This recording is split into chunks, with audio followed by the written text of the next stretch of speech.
সাভারের বনগাঁও ইউনিয়নের বেড়াইত এলাকার কৃষক আবু সাইদকে পূর্ব শত্রুতার জের ধরে কুপিয়ে হত্যার ঘটনায় এলাকাবাসী মানববন্ধন ও বিক্ষোভ মিছিল করেছে। ঢাকা আরিচা মহাসড়কে সাভারের বলিয়ারপুর বাসস্ট্যান্ডে আয়োজিত কর্মসূচিতে নিহতের পরিবার, আত্মীয়স্বজন ও কয়েকশো এলাকাবাসী অংশ নেন।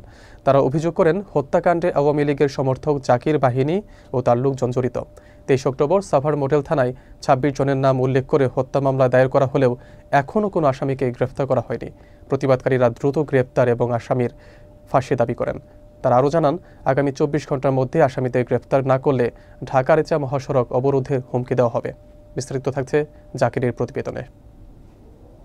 সাভারে পূর্ব শত্রুতার জের ধরে কৃষক আবু সাইদকে হত্যার ঘটনায় বিক্ষুব্ধ এলাকাবাসী মানববন্ধন ও বিক্ষোভ মিছিল করেছে।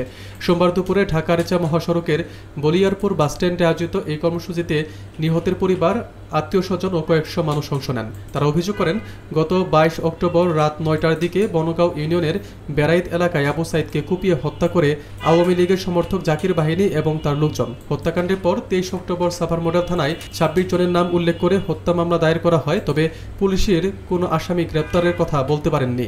এলাকাবাসী দ্রুত গ্রেপ্তার ও দায়ীদের ফাঁসির দাবি জানায়। তারা সতর্ক করেন, যদি আগামী 24 ঘন্টার মধ্যে হত্যাকারীরা গ্রেফতার না হন তবে ঢাকা আরিচা মহাসড়ক অবরোধ করা হবে। মানববন্ধন ও বিক্ষোভ মিছিলের সময় বক্তারা ন্যায় বিচার নিশ্চিত করতে প্রশাসন এবং পুলিশের প্রতি আহ্বান জানান। এছাড়া হত্যাকাণ্ডে গ্রামে আতঙ্ক বিরাজ করছে এবং স্থানীয়রা জানাচ্ছেন তারা নিজেদের নিরাপত্তা রক্ষা ও দ্রুত শাস্তি দাবি নিয়ে প্রতিবাদে দৃঢ় অবস্থান নিয়েছেন।